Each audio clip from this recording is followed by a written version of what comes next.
Welcome to Penrose Learning, where we make understanding easy. In this video, I will show how to replace a golf club grip. First, gather your essential tools, including a vise, a hook blade, and grip solvent.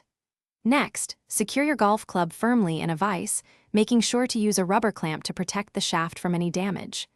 Then, carefully remove the old grip by cutting it lengthwise with your hook blade, peeling it away from the shaft.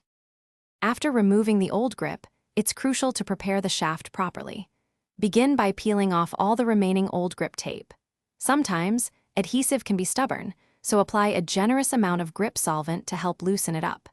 Then, use a clean rag to thoroughly wipe down the entire shaft, ensuring it's completely free of any old tape residue or dirt.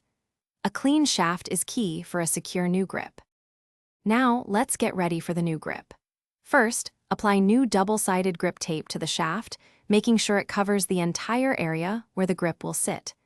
It's a good idea to leave a small overhang of tape at the butt end of the shaft.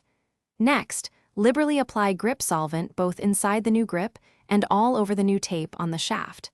This lubrication is essential for easy installation. With the solvent applied, work quickly to slide the new grip onto the shaft. Push it down firmly until it's fully seated.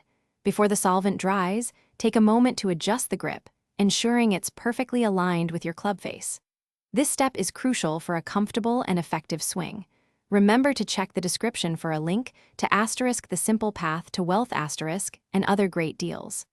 Let the grip dry completely for several hours before use. Thanks for watching. If this was helpful, leave a like and consider subscribing. See you next time.